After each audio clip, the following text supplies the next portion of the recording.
Hello friends, इस video में हम आरडी परचेज के प्रोसेस को समझेंगे। सॉफ्टवेयर में कैसे एक नया आरडी बिल बनाते हैं, आरडी बिल का पेमेंट कैसे करते हैं और हॉलमार्किंग चार्जेस को बिल में सही तरीके से कैसे दिखाते हैं। ये सब इम्पॉर्टेंट पॉइंट्स हम इस वीडियो में स्टेप बाय स्टेप कवर करेंगे। सबसे पहले हमें हॉलमार्किंग चार्जेस के लिए एक एक्सपेंस अकाउंट क्रिएट करना है और दो आइटम्स क्रिएट करने हैं हॉलमार्किंग चार्जेस इस नेम से। दो आइटम्स इसलिए क्योंकि कुछ केसेस में 3% जीएसटी डिडक्ट होता है हॉलमार्किंग चार्जेस पे और कुछ केसेस में 18% इसलिए। मास्टर में अकाउंट मास्टर में हमारे डेमो डेटा में ऑलरेडी अकाउंट क्रिएटेड है एक्सपेंस अकाउंट हॉलमार्किंग चार्जेस के लिए, तो उसी का एग्जांपल देखते हैं। आपको सेम उसी तरह अकाउंट क्रिएट करना है। तो ये देखिए, जैसे कि आप स्क्रीन पे देख पा रहे हो, नेम एंटर करना है आपको हॉलमार्किंग चार्जेस, ग्रुप सेलेक्ट करना है एक्सपेंसेस इनडायरेक्ट और यहाँ पे ये जो ऑप्शन है परमानेंट अकाउंट, इस पे यस टिक करना है। इतना डिटेल्स एंटर करने के बाद ओके करके अकाउंट क्रिएट कर लेना है। तो ये तो एक्सपेंस अकाउंट क्रिएट हो गया। अब हम आइटम कैसे क्रिएट करेंगे उसका भी एग्जाम्पल देखते हैं। तो जैसे कि मैंने अभी आपको बताया कि हमें एक 3% जीएसटी का आइटम क्रिएट करना है और एक 18% जीएसटी का। ये देखिए, इस तरह से आपको आइटम क्रिएट करना है। हैश 18% हॉलमार्किंग चार्जेस, इस तरह से। Item code, item group select करना है एक्सपेंडिचर और आइटम सब ग्रुप अदर्स। उसके बाद यहाँ पे देखिए जीएसटी परसेंट 18% और ये जो ऑप्शन है इसमें इन्वेंट्री, आइटम इन्वेंट्री, इसको हमें नो टिक करना है। उसके बाद यहाँ पे जो परचेस अकाउंट का ऑप्शन दिया हुआ है, हमने जो हॉलमार्किंग चार्जेस के लिए एक्सपेंस अकाउंट क्रिएट किया है, आपको वो यहाँ पे सेलेक्ट कर लेना है। बस इतना डिटेल्स एंटर करके ओके करके ये 18% हॉलमार्किंग चार्जेस वाला आइटम क्रिएट कर लेंगे। उसके बाद 3%, ये देखिए यहाँ पे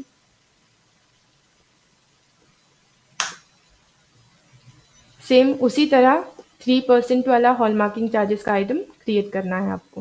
ये देखिए एक्सपेंडिचर अदर, यहाँ पे जीएसटी 3%, हॉलमार्किंग चार्जेस का जो एक्सपेंस अकाउंट है और आइटम इन्वेंट्री नो। तो इतना डिटेल्स एंटर करने के बाद अब हम ट्रांजैक्शन में परचेस की स्क्रीन देखेंगे। ये देखिए यहाँ पे परचेस में हमें यहाँ पे 3 टाइप्स दिए हुए हैं, आरडी परचेस, यूआरडी परचेस और एक्सपेंस। आज हम बात कर रहे हैं आरडी परचेस के बारे में। तो यहाँ पे हमें परचेस बिल नंबर एंटर करना है इस तरह से। उसके बाद सप्लायर का अकाउंट सेलेक्ट करना है। अगर आपने सप्लायर का अकाउंट क्रिएट नहीं किया हुआ है तो क्योंकि रजिस्टर्ड डीलर है, इनके पास जीएसटी नंबर होता ही है, तो हम जीएसटी नंबर की हेल्प से इजीली सप्लायर का अकाउंट क्रिएट कर सकते हैं। अगर आपको अकाउंट मास्टर के इस फीचर के बारे में पता नहीं है तो इसके ऊपर भी हमने एक वीडियो बनाया हुआ है, उसका लिंक आपको डिस्क्रिप्शन में मिल जाएगा। तो यहाँ पे हम सप्लायर का अकाउंट सेलेक्ट कर लेते हैं। ये देखिए, ये जो बैलेंस आपको दिखाई दे रहा है -40414293, ये इस सप्लायर के लेजर का बैलेंस आप देख रहे हो। और एक पॉइंट यहाँ पे है, बहुत बार ऐसे होता है कि जब हम परचेस कर रहे हैं उसी डेट पे हमें बिल नहीं मिलता है, कुछ दिन बाद, जैसे कि 2-3 दिन बाद हमें बिल मिलता है। तो जब हम सॉफ्टवेयर में एंट्री करते हैं उस बिल की, तो यहाँ पे जो डेट है वो डेट बाद की दिखाई देती है। जैसे कि अब यहाँ पे देख रहे हो आप 26 सितंबर, लेकिन हमने परचेज किया है 24 को। तो आपको क्या करना है, अगर आपको लेट बिल मिला है तो नैरेशन के कॉलम में यहाँ पे आप परचेज डेट लिख सकते हो इस तरह से। इसके बाद बहुत सारे लोगों के क्वेश्चंस होते हैं कि हमें सप्लायर का टीडीएस कैसे डिडक्ट करना है परचेस की स्क्रीन पे, हमें ये ऑप्शन यहाँ पे दिखाई क्यों नहीं दे रहा। ऐसे मल्टीपल क्वेश्चन करते हैं हमसे लोग। तो ये ऑप्शन आपको यहाँ पे इसलिए नहीं दिखाई देता क्योंकि आपने अकाउंट मास्टर में सप्लायर के अकाउंट में टीडीएस परसेंट अपडेट नहीं किया है। जैसे कि एग्जाम्पल देखते हैं। अब हम यहाँ पे कोई और क्रेडिटर का अकाउंट सेलेक्ट करते हैं, जैसे कि पीएनजी डायमंड। ये देखिए, जैसे ही यहाँ पे हमने पीएनजी डायमंड सप्लायर सेलेक्ट किया, तो ये जो टीडीएस का ऑप्शन है आपको यहाँ पे दिखाई नहीं दे रहा है। वो इसलिए नहीं दिखाई दे रहा है क्योंकि आपने अकाउंट मास्टर में इनके अकाउंट में टीडीएस परसेंट अपडेट नहीं किया है। तो चलिए देखते हैं कि टीडीएस परसेंट कैसे अपडेट करना है। मास्टर में, अकाउंट मास्टर में, तो ये देखिए यहाँ पे ये जो ऑप्शन आपको दिखाई दे रहा है, टीडीएस परसेंट और other tax for applicable account. तो यहाँ पे हमें टीडीएस परसेंट एंटर करना है, 0.1, और टीडीएस सेक्शन सेलेक्ट करना है। ये आप अपनी सीए से पूछ के अपडेट कर सकते हो। तो यहाँ पे हम एग्जाम्पल के लिए ये ऑप्शन लेते हैं और ओके करते हैं।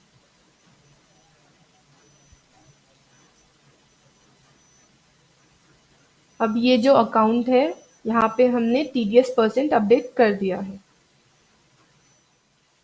तो चलिए चेक कर लेते हैं कि हमने पीएनजी डायमंड के अकाउंट में जो टीडीएस परसेंट अपडेट किया है, क्या वो अपडेट हुआ है। तो हमें इसके लिए एक बार परचेज की स्क्रीन क्लोज करनी होगी और फिर से ओपन करनी होगी। ट्रांजैक्शन में परचेज, यहाँ पे हमने सेलेक्ट किया आरडी परचेज और सप्लायर अकाउंट सेलेक्ट किया पीएनजी डायमंड्स, एंटर। ये देखिए टीडीएस परसेंट, अब आप यहाँ पे ये ऑप्शन देख पा रहे हो। उसी के साथ साथ यहाँ पे आपको हॉलमार्किंग चार्जेस के ऊपर जो हम टीडीएस परसेंट डिडक्ट करते हैं उसका ऑप्शन भी दिया हुआ है। इसको हम जब हॉलमार्किंग चार्जेस अपडेट करेंगे परचेज की स्क्रीन पे तब देखेंगे। ये देखिए, ये होने के बाद अब हम आइटम डिटेल्स एंटर कर देते हैं जो हमने परचेज किया है। 22 कैरेट, सप्लायर ने हमें जितना भी मेकिंग लगाया है हम यहाँ पे एंटर करेंगे वो। उसके बाद ये देखिए यहाँ पे जो पॉइंट में शो हो रहा है आपको 0.79, इसको राउंड ऑफ करने के लिए ये जो डिफरेंस का कॉलम है यहाँ पे हमें डबल क्लिक कर देना है। ये देखिए राउंड ऑफ हो गया इस तरह से। तो ये हमने एंटर कर दिया यहाँ पे आइटम डिटेल्स। अब हम एंटर करेंगे हॉलमार्किंग चार्जेस, मतलब हॉलमार्किंग चार्जेस दिखाएंगे बिल में। ऐड आइटम पे क्लिक करना है और जैसे कि हमने स्टार्टिंग में 18% और 3% दोनों के लिए हॉलमार्किंग चार्जेस का आइटम अलग क्रिएट किया था।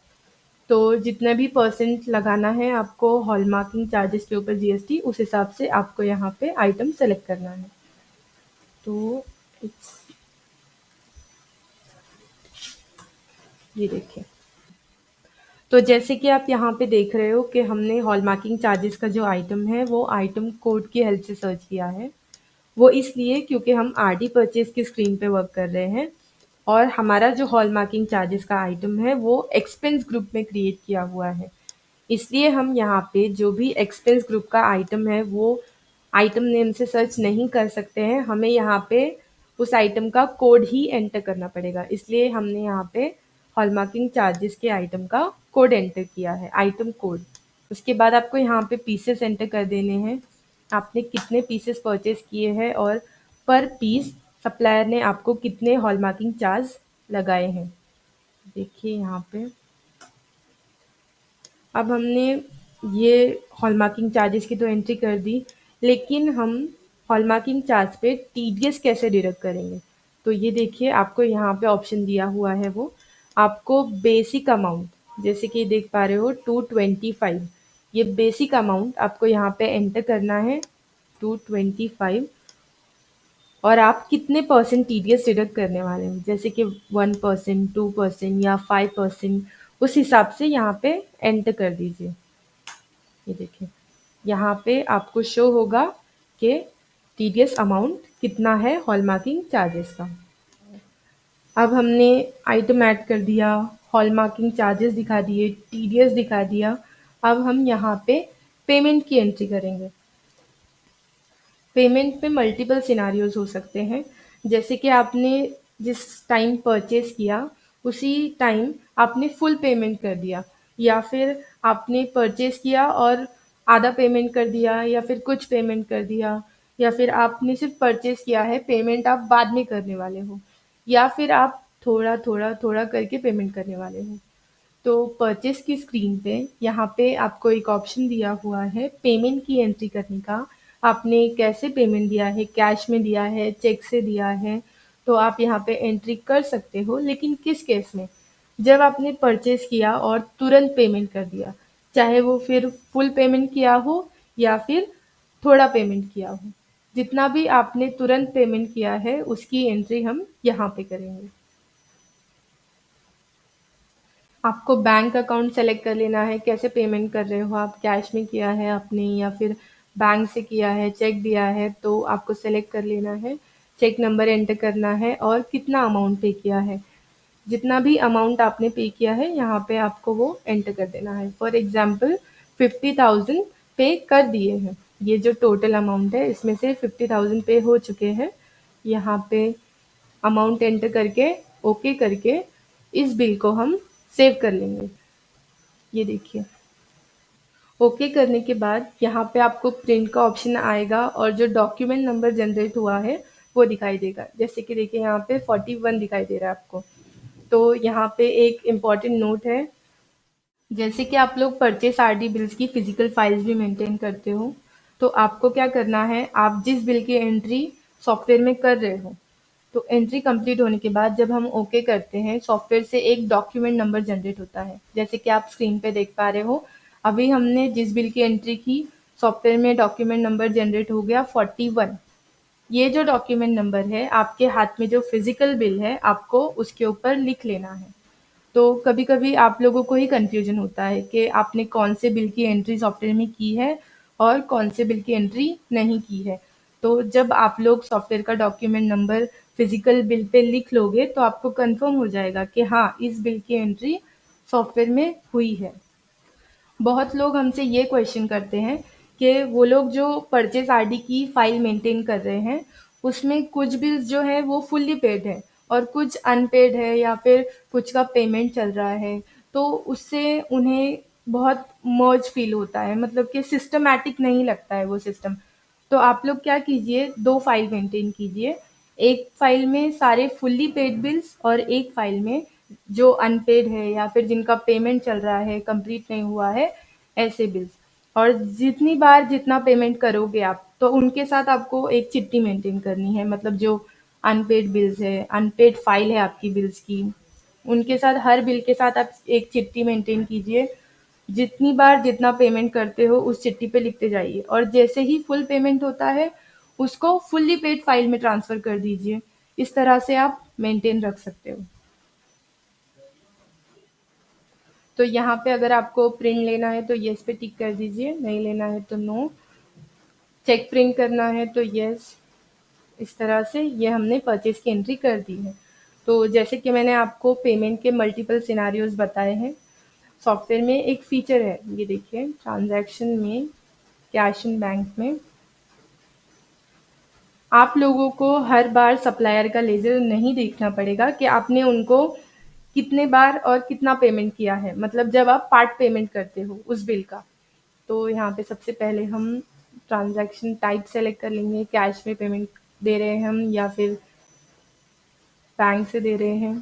इसके बाद बैंक अकाउंट सेलेक्ट कर लेना है और वो जो फीचर के बारे में हम बात कर रहे हैं, वो यहाँ पे ये जो कॉलम आपको दिखाई दे रहा है, यहाँ पे हमें जस्ट परचेज़ बिल का जो डॉक्यूमेंट नंबर है वो एंटर करना है। ये देखिए 41 एंटर। देखिए, सिर्फ डॉक्यूमेंट नंबर एंटर करते ही यहाँ पे जो सप्लायर नेम है, परचेज़ बिल नंबर और टोटल अमाउंट, ये देखिए ये टीडीएस डिडक्ट करके यहाँ पे आपको अमाउंट शो हो रहा है। साथ ही हमने जो 50,000 ऑलरेडी पे किया था वो भी इसमें से डिडक्ट हो गया है। तो यहाँ पे आपको इजी पड़ता है वो पेमेंट लेने के लिए। देखिए अभी यहाँ पे टोटल पेमेंट इतना बचा हुआ है 3,29,000, लेकिन आपको अगेन इसमें से सिर्फ 1 लाख का पेमेंट करना है। तो हमने यहाँ पे 1 लाख का पेमेंट कर दिया और ओके किया इसको। अगर आपको ये प्रिंट करना है तो प्रिंट कीजिए। चेक प्रिंट का भी ऑप्शन है इसमें। ये देखिए अब हमने इसका फिर से पार्ट पेमेंट किया है 1 लाख रुपीज़ का।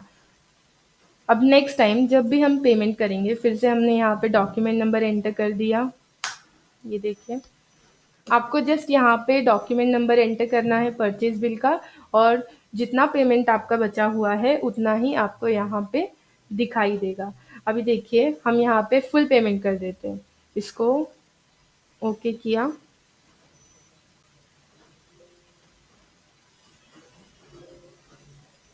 अब जब हम यहाँ पे डॉक्यूमेंट नंबर एंटर करेंगे परचेज बिल का, ये देखिए कोई भी पेमेंट यहाँ पे हमारा बचा नहीं हुआ है। तो इस तरह से पार्ट पेमेंट करना आप ये फीचर यूज़ करके ईज़ी बना सकते हो। और देखिए कभी-कभी क्या होता है, सप्लायर्स आपको पीडीएफ में बिल शेयर करते हैं, मतलब वो आपको फिज़िकल कॉपी नहीं देते हैं, सॉफ्ट कॉपी देते हैं पीडीएफ की। तो आपको क्या करना है, वो जो सॉफ्ट कॉपी है उसको हार्ड कॉपी में कन्वर्ट करना है और आपकी फ़ाइल में मेंटेन रखना है। तो आई होप ये वीडियो आपके लिए यूज़फुल हो। सॉफ्टवेयर के ऐसे ही और वीडियोज़ के साथ अपडेटेड रहने के लिए हमारे चैनल के साथ बने रहिए। Thank you.